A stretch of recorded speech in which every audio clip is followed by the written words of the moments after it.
மதிப்பளிக்கப்பட்ட captain Milton, கடற்கரும்புலி அங்கேற்கனி ஆகியோரின் பெற்றோர். பாதுகாப்பு வலயத்திற்குள் உள்ள தனியார் காணிகளை விடுவிக்க கோரி போராட்டம். கொட்டகை அமைக்க அனுமதிக்க முடியாது என போலீஸ் மிரட்டல். போதைப்பொருள் கடத்தல் கும்பல் கைது. மங்காத்தா திரைப்பட பாணியில் அதிரடி காட்டிய போலீஸ் பரிசோதகர். யாழ் நெடுந்தீவில் 40 மில்லியன் ரூபாய் நிதி ஒதுக்கீட்டில் எரிபொருள் நிரப்பு நிலையம் அமைப்பதற்கான அடிக்கல். தடுப்பு காவலில் இருந்தவாறே காணொலி அழைப்புகளை மேற்கொண்டார் ஹெரக்கட்டா. வெளிவரும் அதிர்ச்சி தகவல். விடுதலை புலிகளின் பாரிய ஆயுத கப்பலை நடுக்கடலில் வைத்து அழித்த கர்நாகொட கடும் புகழாரம். இலங்கைக்கு வரும் பசில் ராஜபக்ஷ தொடர்பில் மகிந்த வெளியிட்ட முக்கிய தகவல். பிள்ளையான் மீது புதிய குற்றச்சாட்டு. ஈஸ்டர் தாக்குதல் தொடர்பில் ஸ்ரீநேசன் வெளியிட்ட அதிர்ச்சி தகவல்.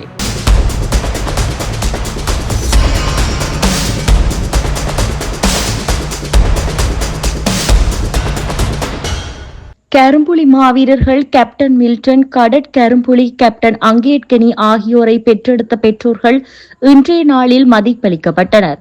ஈழத்தமிழர் விடுதலை போராட்ட வரலாற்றில் கரும்புலிகளாக தங்கள் இன்னுயிர்களை தியாகம் செய்த கரும்புலி கேப்டன் மில்டன் அவர்களது தாயார் மற்றும் கரும்புலி கேப்டன் அங்கேற்கனி அவர்களது தாயார் ஆகியோர் கரும்புலிகள் நாளாகிய இன்றைய தினம் கரைச்சி பிரதேச சபையின் முன்னாள் உறுப்பினர்களால் பொன்னாடை போர்த்து மதிப்பளிக்கப்பட்டுள்ளனர். 1987 ஆண்டு ஜூலை மாதம் 5ஆம் தேதி நெல்லியடி பகுதிகளில் உள்ள ராணுவ முகாம் மீது தாக்குதல் மேற்கொண்ட கேப்டன் மில்டன் மற்றும் காங்கேசன் துறை கடற்பரப்பில் தரித்து நின்ற கப்பல் மீது தாக்குதல் நடத்திய முதற் கடற்பெண் புலி அங்கேற்கனி ஆகியோரை ஈன்றெடுத்த பெற்றோர்களே இவ்வாறு மதிப்பளிக்கப்பட்டனர். உயர் பாதுகாப்பு வலயத்திற்குள் உள்ள தனியார் காணிகளை விடுவிக்க கோரி காணி உரிமையாளர்கள் 3வது வாரமாக இன்றைய தினம் ஞாயிற்றுக்கிழமை போராட்டத்தில் ஈடுபட்டனர். பெலாலி சந்தையில் காலை 8 மணி முதல் மதியம் 1:30 மணி வரை இடம்பெற்ற இந்த ஆர்ப்பாட்டத்தில் பாதிக்கப்பட்ட மக்கள் தங்கள் நிலங்களை மீள உருவாக்குமாறு வலியுறுத்தினர். இப்போராட்டத்தில் மாற்றுக் கொள்கைகளுக்கான மத்திய நிலையத்தின் அமைப்பாளர் சட்டத்தரணி பவானி பொன்சேகா, இலங்கை தமிழரசு கட்சி பொதுச் செயலாளரும் ஜனாதிபதி சட்டத்தரணியுமான M.A. சுமந்திரன், வெலிகாமம் வடக்கு பிரதேச சபை தவிசாளர் சுகீர்தரன் உள்ளிட்ட பலரும் கலந்து கொண்டு ஆதரவு தெரிவித்தனர். இங்கு வருகை தந்த பவானி பொன்சேகா மக்கள் பிரதிநிதிகளுடன் நீண்ட கலந்துரையாடலில் ஈடுபட்டார். அதேவேளை M.A. சுமந்திரன் நீதிமன்ற வழக்குகள் மற்றும் காணி விடுவிப்பு தொடர்பான நிலைமைகள் குறித்து மக்களுடன் கலந்துரையாடி இதுவரை ஏற்பட்ட முன்னேற்றங்களை விளக்கினார். மக்களின் நீண்டகால கோரிக்கையாக உள்ள காணி விடுவிப்பு விவகாரம் மீண்டும் தீவிர கவனத்தை ஈர்த்துள்ளது. அதேவேளை போராட்டத்தில் ஈடுபட்டு மக்கள் வெயிலில் இருந்து தம்மை பாதுகாத்து அப்பகுதியில் தற்காலிக கொட்டகையை அமைக்க முற்பட்ட போது பெலாலி போலீஸ் அதற்கு தடை விதித்ததுடன் வடக்கில் கொட்டகை அமைத்து போராடினால் தெற்கிலும் கொட்டகை அமைத்து போராடுவார்கள் என்பதை கொட்டகை அமைக்க அனுமதிக்க முடியாது என போலீசார் தெரிவித்துள்ளனர். வணக்கம். நான் இந்த மக்கள் இங்கே பூர்வீகமாக குடிவாழ்ந்த பெலாலி பகுதியைச் சேர்ந்த மக்கள் தங்கள் பூர்வீக காணிகள், தாங்கள் வாழ்ந்த காணிகளை மீண்டும் விடுவிக்க சொல்லி இங்கே போராட்டம் நடத்துகிறார்கள்.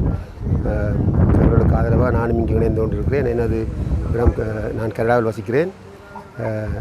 எனக்கும் இங்கே காணி ஒன்று பெலாலி வீதிக்கு அருகாமையில் காணி ஒன்று இருக்கிறது. ஆனால் யுத்தம் முடிந்து 17 வருடங்கள் இன்று வரை இந்த மக்கள் மீள குடியேற்றப்படவில்லை. பகுதிகளில் இவர்கள் இங்கு வாழ்பவர்கள் மீன் தொழிலை நம்பி வாழும் மக்கள் பெரும்பாலும் அவர்கள் வேறு இடங்களில் குடியேற்றப்பட்டிருக்கிறார்கள். பலர் வெளிநாடுகளில் வசிக்கிறார்கள். இருந்தாலும் அவர்கள் தங்களுடைய சொந்த காணிகளில் வந்து வாழணும் என்று ஆசைப்படுகிறார்கள். ஆனால் அதற்கு தடையாக இந்த அரசாங்கம் பதவிக்கு வந்தபோது தாங்கள் மிக விரைவில் காணிகளை விடுவிப்பதாக உறுதியளித்திருந்தது. மக்களின் காணி மக்களுக்கே தாங்கள் கையளிப்போம் என்று. ஆனால் இன்று வரை 2.5 வருடம் ஆகிவிட்டது. இன்று வரை அவர்கள் காணிகளை விடுவிப்பதாக எந்தவித நடவடிக்கையும் எடுக்கவில்லை. ஒரு காணி கூட விடுவிக்கப்படவில்லை. இங்கே பெலாலி வீதி திறக்கப்பட்டிருக்கிறது. இருந்தாலும் பெலாலி வீதியால் வாகனங்களால் மட்டும்தான் செல்ல முடியும். வாகனங்களில் மட்டும்தான் செல்ல முடியும். நடைபாதையால் நடந்து யாரும் இங்கே பயணிக்க முடியாது. மக்கள் இங்கே ஆர்ப்பாட்டம் செய்வதற்கு கூட இந்த பாதையினூடாக செய்ய முடியாது. ஆகவே இந்த அரசாங்கங்கள் மாறிக்கொண்டிருக்கின்றன. ஒவ்வொரு அரசாங்கமும் உறுதியளிக்கின்ற மக்களின் காணிகளை நாங்கள் விடுவிப்போம் என்று. ஆனால் விடுவிக்கவில்லை. இங்கே வாழுகின்ற மக்கள், வெளிநாட்டில் உள்ளவர்கள் தாங்கள் நாடு திரும்ப வேண்டும் என்றால் தங்களுடைய காணிகளுக்கு வீடு தான் வீடெல்லாம் இடிக்கப்பட்டு விட்டது. இருந்தாலும் அவர்களை வீடுகளை கட்டிக்கொண்டு திரும்பவும் வாழ முடியும். அதற்கு இந்த அரசாங்கம் ஒரு நடவடிக்கை எடுக்க வேண்டும் என்று என்னுடைய விருப்பம். நன்றி. இங்கே சரியா இங்கே மக்கள் போராடுவதற்கு அவர்கள் தடை விதிக்கவில்லை. இருந்தாலும் கூடாரம் அமைப்பதற்கு தடை விதித்திருந்தார்கள். ஆனாலும் நீங்கள் இங்கே பார்க்கின்ற இந்த கூடாரம் கைகளால் இழுத்துத்தான் பிடித்திருக்கிறார்கள். காரணம் இங்கே தடிகளை நட்டு ஒரு கூடாரம் அமைத்தால் அதுக்கு போலீஸார் அங்கே இருக்கிற போலீஸார் அதுக்கு வந்து ஏதாவது இடையூறு விளைவிப்பார்கள் என்ற காரணத்தால் அவர்கள் இந்த கூடாரத்தை இந்த காற்றின் அழுத்தத்தை மீறி அவர்கள் இங்கே இந்த கூடாரங்களை கையினால் பிடித்து இழுத்து கொண்டிருக்கிறார்கள். மக்கள் பெண்கள் கடும் வெயில், அதாவது கோடை காலத்து வெயில் என்று கூட பொருட்படுத்தாமல் இங்கே வந்து தங்கள் போராட்டங்களில் இணைந்து கொண்டிருக்கிறார்கள். அது ஊடகங்களுக்கு சுதந்திரமாக இங்கே ஒரு பந்தலை அமைத்தோ அல்லது கூடாரத்தை அமைத்தோ செய்ய முடியாதவரை இங்கே தடை விதிக்கப்பட்டுள்ளது. இருந்தாலும் அவர்கள் முடிந்தவரை இங்கே ஒரு தரப்பால், அதாவது படங்கு என்று அதை வந்து கையாளால் பிடித்து கொண்டு தங்களுடைய போராட்டத்தை நடத்தி கொண்டிருக்கிறார்கள்.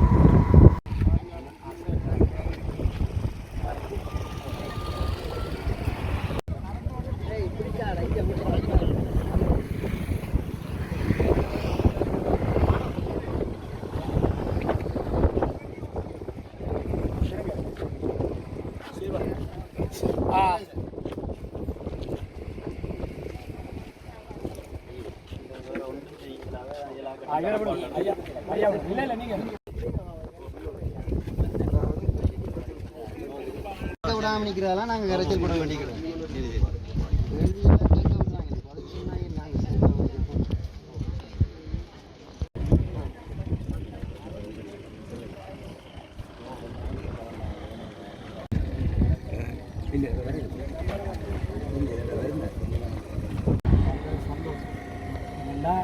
சொல்லி போராடினவர். அவர் ஜனாதிபதியாக வந்தவர். அந்த காலத்தில் நீங்களும் இருந்தீங்கள். இதில் 233 ஏக்கர் தான் விடுபட்டது. இந்த பாதை மட்டும்தான் திறந்திருந்தது. ஆனால் இந்த மக்கள் உண்மையிலே நாங்கள் நேரடியாக சொல்கிறோம், என்பிபிக்கு தான் கூடுதலாக வாக்கும் அளிச்சிருந்தார்கள். ஜனாதிபதிக்கும் விமல் ரட்நாயக்க உங்களோட பிரச்சனை எல்லாம் தெரியும் என்று தோளில் கை தட்டி அவர்களை நம்பி ஏமாந்த ஒரு மக்கள் தான் இன்றைக்கு வந்திருக்கோம். நாங்கள் எந்த கட்சியும் இல்லை, இது வரைக்கும் இந்த சார்பண்ட் இல்லை சார். இந்த பிரச்சனையை எங்களுக்கு நீங்கள் இந்த பிரச்சனையை எப்படி இதை முடிச்சு தர போகிறீங்களன்றது தான் எங்கள்ட கேள்வி. ஏன்னா இப்படி வந்து வெயிலுக்கு கஷ்டப்பட்டு வயசு போகிற நேரம் சாக கிடந்து எங்கள்ட இடத்துல போய் சாகணுமெண்டு ஏக்கத்தோடு இருக்கிற மக்களுக்காக நாங்களும் அவைகளோடு சேர்ந்து ஈடுபட்டு இப்படியே நாங்கள் போராடுறோம். இதில் வந்து நீங்கள் ஏற்கனவே உங்களை ஒரு இல்லை இது சம்மந்தமாக வழக்கு நடக்குது. இப்போ மாறி அங்கே ஒவ்வொரு வெள்ளிக்கிழமையும் மயிலிட்டியில் நடக்கிற போராட்டத்துக்கு பிறகு நாங்கள் நினைக்கிறோம் அதில் விளைவாகத்தான் கடந்த 1ஆம் தேதி இந்த வழக்கு நீதிமன்றத்தில் வந்தது. மேல்முறையீட்டு நீதிமன்றத்தில் இந்த வழக்கு வந்தது. அப்போ ஏற்கனவே அந்த வழக்கில் அந்த இராணுவ வைத்தியசாலை என்னன்னு சொல்லி ஒரு தனியார் காணியில் அது சம்பந்தமாக அந்த காணி உரிமையாளர்கிட்ட பேரும் அந்த வழக்கில் இருக்குது. அப்போ அது தொடங்குகிற நேரம் சுவிதன் கொண்டு போய் காட்டி நாங்கள் அது சம்பந்தமாக நீதிமன்றத்துக்கு அறிவித்து நீதிமன்றம் அதை ஏன் அப்படி அதில் கட்டப்படுது என்ற கேள்வியெல்லாம் கேட்டிருந்தது. இப்போ இந்த போராட்டங்களோட விளைவாக 1ஆம் தேதி நீதிமன்றத்தில் அவையில் சொன்னது 1 மாத அவகாசம் தாங்கோ, நாங்கள் எவ்வளவு காணி விடுவிக்கலாம்ன்றதை உடனடியாக விடுவிக்கலாம்ன்றதை நீதிமன்றத்துக்கு அறிவிப்போம்னு சொல்லியிருக்கிறோம். சரி, அப்போ நாங்கள் சொன்னோம் இது 2013ஆம் ஆண்டு தாக்கல் செய்யப்பட்ட வழக்கு. அதில் அந்த வழக்கில் இருக்கிற பகுதியில் நிறைய பகுதி விடுவிக்கப்பட்டது உண்மை. ஆனால் விடுவிக்கப்படாத பகுதி இருக்குது. விசேஷமாக பலாலி கிழக்கில் விவசாய காணிகள் நிறைய இருக்குது. அப்போ அதை நான் சுட்டி காட்டி சொன்னான், இந்த விவசாய காணிகள் அத்தனையும் ஒரு இராணுவ தேவைக்கும் பயன்படுத்துகையில் அவையில் விவசாயம் செய்யணும்னு சொல்லி அப்போ நீதிமன்றம் சொல்லியிருக்கு. சரி, இப்போ 1 மாத காலத்துக்குள்ளே நீங்கள் சொல்கிற சரி விடுவிக்கிறேன்னு தான் ஒரு நாள் முறை சொல்வீங்க. எந்த பகுதியை விடுவிக்கிறன்ற விளக்கத்தை நீதிமன்றத்துக்கு ஆவணத்தின் மூலமாக தெரியப்படுத்துங்க. நீங்கள் விடுவிக்கிறதாண்டா அதை சொல்லுங்க, எவ்வளோ வந்து சொல்லுங்கன்னு சொல்லியிருக்கு. அப்போ அதுதான் இப்போது இருக்கிற இல்லாமல் அவர்கள் உண்மையாக சொல்கிறார்களா இல்லையான்னு எங்களுக்கு இன்னும் தெரியாது. ஆனால் நீதிமன்றம் அழுத்தம் பிரயோகிச்சிருக்குது. நாங்கள் சொன்ன காரணிகளை வச்சு மற்றது உங்களோட தொடர் போராட்டங்களாலேயும் தான் இந்த நிலைமை வந்திருக்குது. 1 மாத காலத்துக்குள்ள நான் சுவிதனுக்கு அறிவிப்பேன். நீதிமன்றத்தில் அதில் என்னத்தை சொல்லினோம்னு சொல்லி எங்களுக்கு நீங்கள் உங்கள்கிட்ட நாங்கள் கேட்கக்கூடிய மிகப்பெரிய விஷயம் இந்த இடத்துல அந்த 2013ஆம் ஆண்டு வர்த்தகமானி அதை நீங்கள் ரத்து செய்ய சொல்லி தான் கேட்டுருக்கோம். அதை எங்களுக்கு விரைவாக செய்து தரணும். மற்றது ஏற்கனவே ஐக்கிய நாடுகள் சபை சொல்லியிருக்கு உயர் பாதுகாப்பு வலயம் ஒன்று வச்சிருக்கலாம். அதே மாதிரி இது சட்டவிரோதமாக மக்களுடைய உறுதிக்காணிகளை இவியல் அடாத்தாக கெசட் பண்ணிடலாம். அப்போ அந்த விஷயங்களை எடுத்துக்கொண்டு இந்த விமான நிலைய விஸ்தரிப்பண்டு இப்போ சாட்டி சொல்லி கொண்டிருக்கணும். அதில் என்ன நடந்தேன்டா 2013ஆம் ஆண்டு வர்த்தமானி உங்களுக்கு தெரியும். அந்த நேரம் நாங்கள் வந்து தான் அந்த வழக்குகள் தாக்கல் செய்தது. ஒரு 10,000 பேர் வருவினோன்னு சொன்னால் கடைசியாக 2176 காணி துண்டுகளுக்கு நாங்கள் வழக்கு வச்சது. சுவிதன் தான் அவ்வளவு காணி உறுதிகளையும் சரி பார்த்து கொண்டு வந்து தந்து அந்த வழக்கு வச்சது. 2015 இருந்து 19 வரைக்கும் நிறைய அதில் விடுவிக்கப்பட்டது. 6000 சொச்சம் இருந்தது. இப்போ 3000க்கும் குறைவாக குறைக்கப்பட்டிருக்கு. ஆனால் மிகுதியும் விடுவிக்கப்பட வேணும். இப்போ நாங்கள் சொல்கிறோம் என்னென்னா அந்த வர்த்தமானியை முழுசாக இல்லாமல் பண்ணணும். ஏனெண்டா அவையில் என்ன செய்ய பார்த்தவில்லைண்டா விடுவிச்ச பகுதியை அந்த வர்த்தமானிலேருந்து விலதை பார்க்கணும். ஏன்னா மீதியை வச்சிருக்கிறாரு. நாங்கள் சொன்னோம் அப்படி செய்யலாது. ஒரு வர்த்தமானி பிரசுரத்தில் முழுதையும் சொன்னது சரியா. ஒவ்வொரு காணியாக தனித்தனியாக செய்திருந்தால் அது வேறு கதை. இது ஒரு பிரசுரத்தில் முழு காணியையும் சொன்னது. அப்படியே அதை முதல் ரத்து செய்ய வேணும். அதை ரத்து செய்து போட்டு தான் நீங்கள் மிச்ச அலுவலை பார்க்கலாமண்டு. அது இன்னும் செய்ய இல்லை. அது சம்மந்தமாக இது கூட வழக்கு இருக்கிறது வந்து மேன்முறையீட்டு நீதிமன்றத்தில். அதுக்கு மேலே உச்ச நீதிமன்றத்திலையும் மாவசிநாதராஜ ஐயாட வழக்கில் இந்த விடயம் நீதிமன்றத்தாலே சொல்லப்பட்டிருக்கு. இந்த வர்த்தமானியை ரத்து செய்து தான் அடுத்த நடவடிக்கைக்கு போகணும்னு சொல்லி.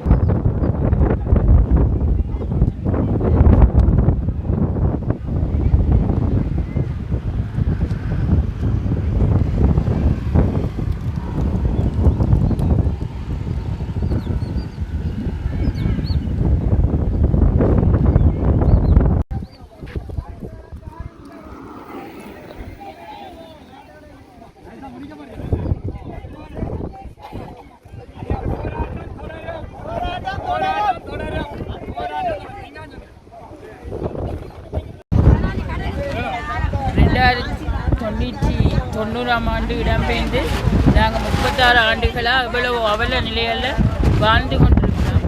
எங்களுக்கு வார அரசாங்கம் எல்லாம் உங்களோட காணி தாரம்னு நாங்களும் இப்போ 36 வருடத்துக்கு அப்புறம் போராடுறோம் வேண்டாம். இந்த 36 வருடம் நாங்கள் எதிர்பார்த்து எங்களை காணியை எங்களுக்கு விடுபட மாட்டோம். ஆனால் எதுவித முன்னேற்றத்தையும் காணியில் வார அரசாங்கம் எல்லாம் போட்டுக்கு வரைக்கும் சொல்லிவிடும் உங்களோட காணியை நாங்கள் விடுறோம் போட் பண்ணுங்க. நாங்களும் பெயர் மாதிரி போய் போட்டுகளை போட்டோம். ஆனால் இது வரைக்கும் ஒரு முடிவும் இல்லை. எம்பி மாராலேயும் முடிவில்லை. எங்களோட அரசாங்க ஜனாதிபதியாலேயும் முடிவு வரையில். அனுராவில் சரியாக நம்பினாங்க. நாங்கள் எந்த அனுரா வந்தபோது எங்களுக்கு சொன்ன கதை உங்களுக்கு விடுப்போம். ஆனால் இன்றைக்கு அனுரா அரசு வந்து 2 வருஷம் ஆகிட்டு இந்த அனுரா வந்து இந்த ரோட்டாலையில் நடந்து தெரிஞ்சிருக்கிறார். ஆனால் எங்களை யோசிக்கலை. இந்த காணிகளாற்ற இந்த காணிக்குள்ள நாங்கள் யார் இருந்தது இதெல்லாம் அரசாங்க காணியா இல்லை. எங்களோட நாட்டில் எங்களோட பலாவில் அரசாங்க காணி என்று எதுவுமே இல்லை. எல்லாம் மக்களின் காணி. மக்கள் எங்களோட பூட்டன் வாழ்ந்து ஆண்ட காணி. இன்றைக்கு நாங்கள் எங்களோட காணிக்குள்ள இன்னொரு அவல நிலையண்டா எங்கேயோ இருக்கிற தெற்கில் இருக்கிற நீங்கள் சுதந்திரம் எங்களோட காணிக்குள்ள இருக்கிறீங்க. நாங்கள் எங்களோட காணிக்குள்ள கால் வைக்கலாம். இந்த வெயிலுக்கு காஞ்சி கொண்டிருக்கிறோம். ஏன் எங்களுக்கு இந்த அவல நிலை? ஏன் நாங்கள் இப்படி துன்பப்படணும்? நாங்கள் உங்கள்கிட்ட கேட்குறது எங்களுக்கு எதுவுமே வேண்டாம். எங்களுக்கு காணியில் விட்டுட்டாங்க. எங்களை காணியில் எங்களுக்கு வேணும். இந்த வயசு போன ஆக்கள் எல்லாம் வந்து இந்த வெயிலுக்கு ஏன் காயணும்? அவங்களுக்கும் ஒரு ஆசை. தாங்கள் சாகக்கு முதல் எங்களோட காணியில் எங்களோட ஊரில் நாங்கள் சாகணும். இன்றைக்கு எத்தனையோ மக்கள் சொல்கிறாங்க எங்களோட காணிகளை கொண்டு எங்களை அடக்கம் செய்யணும்னு சொன்னால் நீங்கள் விடுறீங்களா? அந்த கிட்டல ஒரு ஆள் செத்தவா அந்த பேனர் கூட கட்ட விடையில்லை நீங்கள். அப்போ எங்களுக்கு என்ன முடிவு? நாங்கள் உங்கள்கிட்ட கேட்குறோம். நாங்கள் வேற்றினத்து மக்களா? இல்லைத்தானே, நாங்களும் இலங்கை மக்கள். நாங்கள் வேற்றினத்து மக்கள் என்று சொன்னால் நாங்கள் ஏற்றுக்கொள்கிறோம். நாங்கள் இந்த இலங்கைன்ற ஒரு ஜாழ் மாவட்டத்தில் பலாலியில் மக்கள். நாங்கள் எங்களோட காணியில் எங்களுக்கு விட்டுட்டாங்கோ. எங்களோட காணியில் எங்களோட வனக்கஷ்டங்கள் இந்த செபஸ்டியார் கோயில் காணிக்க மாதா கோயிலெலாம் பிரச்சனையான காலத்தில் இருந்தது. 99ஆம் ஆண்டு நாங்கள் பெருநாள் செய்து நாங்கள் எப்போ அழிக்கப்பட்டது இந்த வீடுகள்லாம் இருந்தது. நாங்கள் 99 எங்களோட பெருநாள் செய்ய வரைக்கலாம் எங்களை வீடுகள். அதுக்கு பிறகு எங்களோட போராட்டத்துக்கு பிறகு எங்களோட வீடுகள் அடிச்சனீங்களேன்ட்டு எங்களுக்கு பதில் சொல்லணும் உண்டு. 2வது எங்களோட காணியில் விட்டுத்தாங்க. எங்களோட காணியில் எல்லாம் நாங்கள் செய்த தென்னையில் அழிச்சிட்டு நீங்கள் தென்னை வச்சுருக்கீங்க. நீங்கள் உங்களோட விவசாயத்திலேருந்து இன்றைக்கு நாங்கள் கேட்குறோம். நீங்கள் உங்களோட சிங்கள மக்கள் கொண்டு வந்து குடியேற்ற போகிறீங்களா? எங்களுக்கு ஒரு முடிவு வேணும். என்னத்துக்காக எங்களோட காணியில் இந்த ஏர்போர்ட் விஸ்தரிக்கிற மட்டும் விஸ்தரித்து விமானங்கள் எல்லாம் வந்து இறங்குது. இதுக்கு பிறகு எங்கட காணியில் வச்சுக்கிறீங்க. எங்கட நிலம் எங்களுக்கு வேண்டும் என்றபடியத்தை நாங்கள் இன்றைக்கு இவ்வளோத்துக்கு இறங்கி போராடி கொண்டிருக்கோம். இந்த வீட்டில் பிள்ளை ஊட்டியில் பார்த்துட்டு சமையல் சாப்பாடு இல்லை, இதில் இருந்து தூங்கணும். நீங்கள் சுதந்திரமாக தோட்டம் செய்து இந்த காடைகளை போட்டு வருமானத்தை தேடி கொண்டிருக்கிறீங்க. ஆனால் நாங்கள் இன்றைக்கு அகதிகளாக அனாதிகளாக எங்களோட பிள்ளைகளை கரை சேர்க்க இல்லாத ஒரு துப்பாக்கிய நிலையில் நாங்கள் வாழ்ந்து கொண்டிருக்கோம். எனவே நாங்கள் உங்கள்கிட்ட அரசாங்கத்திட்ட கேட்பது, எங்களுக்கு எதுவுமே வேண்டாம். எங்கள் காணிகளை உங்கள் கோசை கத்துங்க. எங்கள் காணிகள் எங்களுக்கு வேண்டும். எங்கள் காணிகள் எங்களுக்கு வேண்டும். எங்கள் காணிகள் எங்களுக்கு வேண்டும். கார் ஒன்றில் போதைப் பொருட்கள் கடத்திச் சென்றவர்களை துரத்தி சென்று பிடித்த சம்பவம் மக்கள் மத்தியில் பாராட்டினை பெற்றுள்ளது. அம்பாறை மாவட்ட சாய்ந்தமருது போலீஸ் நிலையத்தின் பிரதான வீதியில் உள்ள எரிபொருள் நிரப்பும் நிலையத்திற்கு முன்பாக இச்சம்பவம் சனிக்கிழமை இடம்பெற்றுள்ளது. குறித்த சோதனை நடவடிக்கையின் போது 32, 33, 34 வயது மதிப்புமிக்க சந்தேக நபர்கள் கைது செய்யப்பட்டுள்ளனர். ஹெரோயின் போதைப் பொருள் 15 கிராம், 370 மில்லி கிராம் உட்பட சொகுசு கார், மோட்டார் சைக்கிள், 2 வகை கைத்தொலைபேசிகள், ஒரு தொகை பணம், வங்கி அட்டைகள் சந்தேக நபர்கள் வசம் இருந்து மீட்கப்பட்டது. கைது செய்யப்பட்ட சந்தேக நபர்கள் சட்ட நடவடிக்கைகளுக்காக சாய்ந்தமருது போலீஸ் நிலையத்தில் சான்று பொருட்களுடன் ஒப்படைக்கப்பட்டனர். அம்பாறை மாவட்ட குற்றப்புலனாய்வு பிரிவின் போலீஸ் பரிசோதகர் RADS ரத்நாயக்கா கிடைக்கப்பெற்ற ரகசிய தகவல்களுக்கு அமைய அதிகாலை 3 மணி அளவில் கல்முனை தலைமையக போலீஸ் நிலையத்திற்கு உட்பட்ட புறநகர் பகுதியில் உள்ள வீடு ஒன்றை மையப்படுத்தி தேடுதல் நடவடிக்கைகளை மேற்கொண்டு சென்றிருந்தனர்.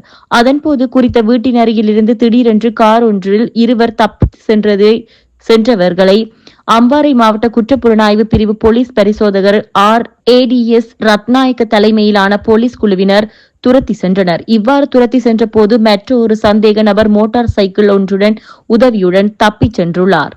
இவர்களுக்கு வழிகாட்டுவதற்காக ஒத்துழைப்பினையும் வழங்கியுள்ளார்.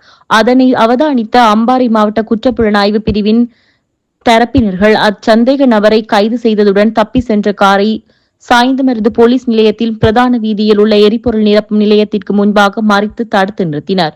இதன்போது மங்காத்தா திரைப்பட பாணியில் போலீசார் பரிசோதகர்கள் RADS ரத்நாயக்கா சந்தேக நபரின் மோட்டார் சைக்கிளை பயன்படுத்தி தப்பி சென்ற காரை தலைக்கவசத்தினால் எறிந்து தடுத்து நிறுத்தி காரில் இருந்த ஒரு சந்தேக நபரையும் கைது செய்துள்ளார்.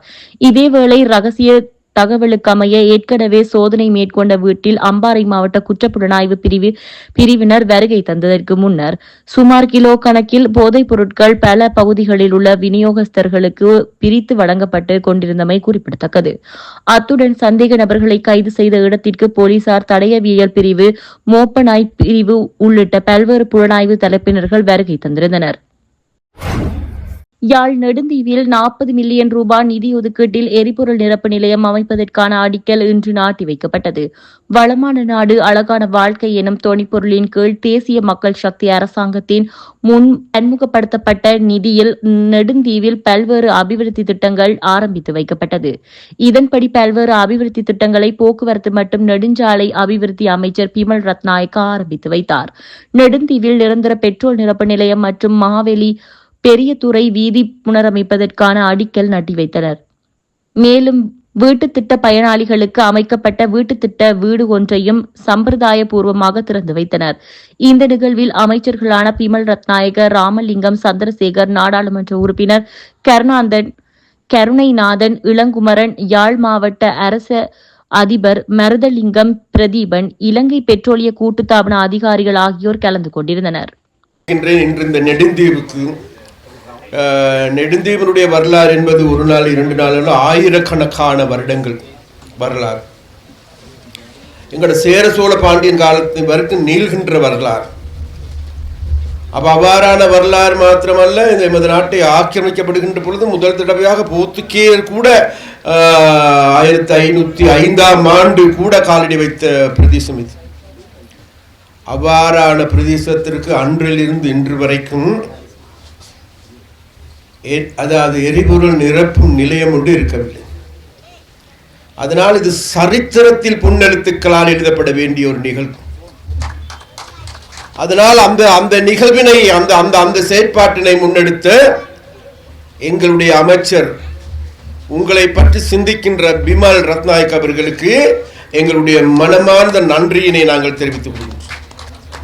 அது மாத்திரமல்ல, அந்த அந்த அந்த முடிவை எடுத்ததன் பிறகு அதை நடைமுறைப்படுத்துவதற்கு தன்னால் இயன்ற அனைத்து உதவிகளையும் செய்து இந்த இடத்திற்கு இதை உயர்த்தி வைத்து இன்றைக்கு அடிக்கல் நாட்டு விழா நடாத்துகின்ற அளவுக்கு உயர்த்திய எங்களுடைய பெற்றோரின் கூட்டு ஸ்தாபனத்தினுடைய தலைவர் ராஜகுருணா அவர்களுக்கும் எனது மனமார்ந்த நன்றியை நாங்கள் தெரிவித்துக்கொள்வோம். எந்த வகையில் எடுத்துக்கொண்டாலும் கூட இன்றைக்கு உங்களுக்கு எல்லோருக்குமே தெரியும், இன்றைக்கு அதாவது இந்த எரிபொருள் நிரப்பு நிலையம் மாத்திரமல்ல, இங்கு இருக்கின்ற வீதிகள், இங்கு இருக்கின்ற குளங்களா, இங்கு இருக்கின்ற பாடசாலைகளா, அல்லது இங்கு இருக்கின்ற வைத்தியசாலையா, அனைத்துக்குமான உதவிகளை அனைத்தையும் ஒரு புதிய கோணத்தில் இருந்து புதிதாக நிர்மாணிப்பதற்கான செயற்பாடுகளை முன்னெடுத்து வருகின்றனர்.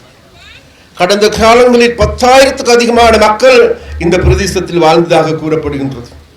இன்றைக்கு மிகவும் குறைவான மக்கள் இருக்கின்ற போதிலும் கூட, ஒரு 1000 குடும்பங்கள் கூட இல்லாத நிலைமையில் இருக்கின்ற போதும் கூட, அந்த பழைய காலத்தின் நிலைமைக்கு எமது நெடுந்தீவு பிரதேசத்தை முன்னேற்றுவதற்கான அனைத்து நடவடிக்கைகளும் எங்களுடைய அரசாங்கத்தின் கீழ் முன்னெடுக்கப்படுகின்றது.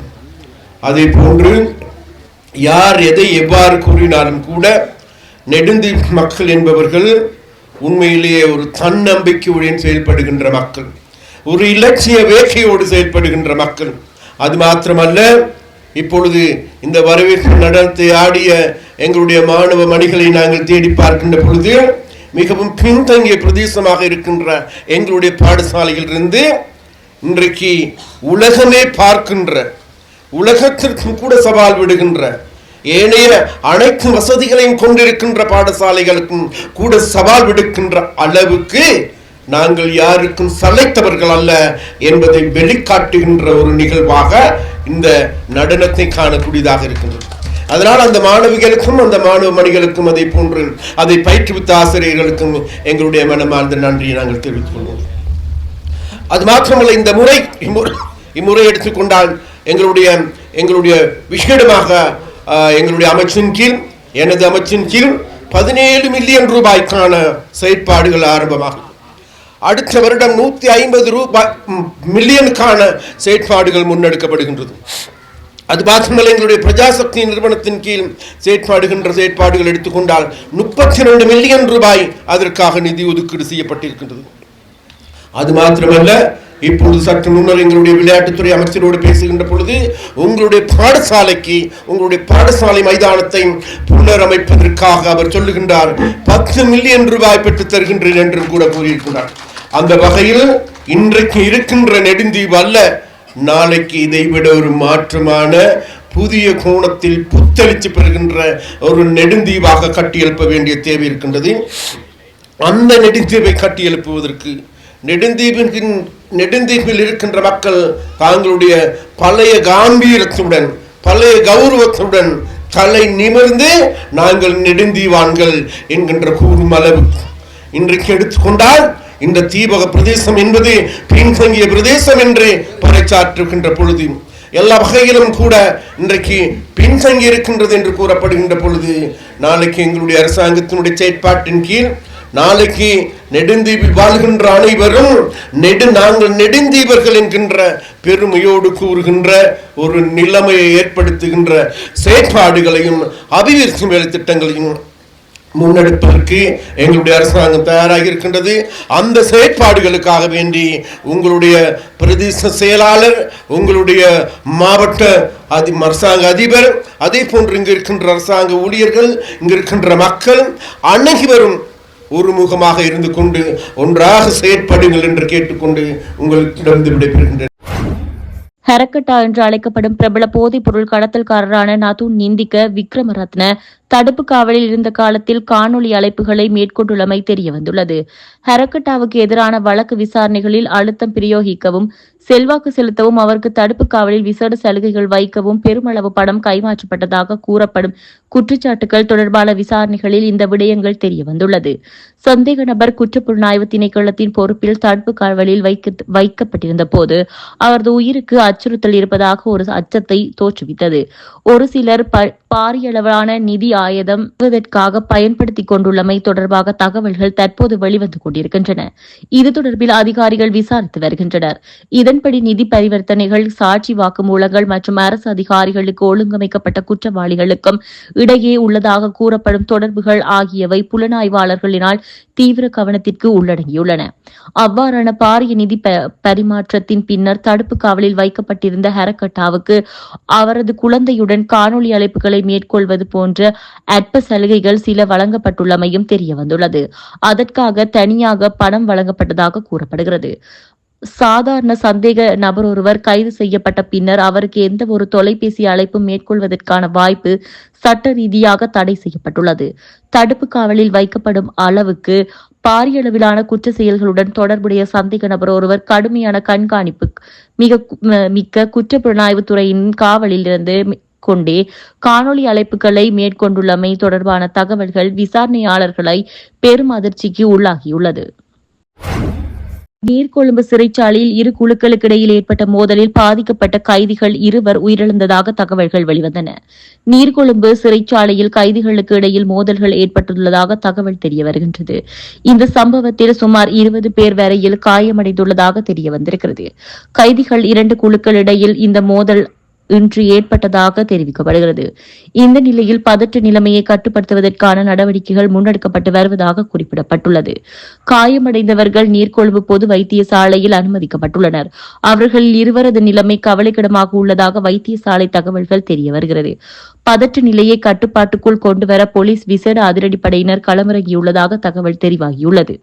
மோதலுக்கான காரணம் தொடர்பான தகவல் இதுவரை வெளியாகாத நிலையில் அங்கு பாதுகாப்பு நடவடிக்கைகள் தீவிரப்படுத்தப்பட்டுள்ளதாக கூறப்படுகிறது. தமிழீழ விடுதலை புலிகளின் அமைப்பின் பாரிய ஆயுத கப்பல்கள் கரைக்கு வருவதற்கு முன்னதாகவே கடலில் வைத்து தாக்கி அளித்த நடவடிக்கைகளுக்கு தலைமை தாங்கிய அதி உயர் கௌரவத்திற்குரிய முன்னாள் கடற்படை தளபதி வசந்த கர்ணாகொட என்று முன்னாள் அமைச்சர் விமல் வீரவம்ச தெரிவித்துள்ளார். இப்படி பெருமைக்குரிய ஒருவரை லஞ்ச ஊழல் ஆணைக்குழு கைது செய்தது நீதிமன்றத்திற்கு முற்படுத்தியமை இந்த அரசாங்கத்தின் குறுகிய அரசியல் பழிவாங்கலையே காட்டுகின்றது எனவும் அவர் குறிப்பிட்டார். கொழும்பில் நேற்றைய தினம் இடம்பெற்ற செய்தியாளர் சந்திப்பின் போதே அவர் மேற்கண்டவாறு குறிப்பிட்டார். தொடர்ந்தும் தெரிவிக்கையில், நாட்டின் ஹீரோக்களை நீதிமன்றங்களுக்கும் லஞ்ச ஊழல் விசாரணை ஆணைக்குழுக்களுக்கும் சிறைச்சாலைகளுக்கும் இழுத்தடித்து குற்றப்புலனாய்வு திணைக்களத்தின் 4ஆம் மாடியில் தடுத்து வைத்து அவமதிப்பதன் மூலம் தற்போதைய மற்றும் எதிர்கால சந்ததியினருக்கு அரசாங்கம் வழங்கும் முன்மாதிரி என்ன என்ற கேள்வி எழுகிறது.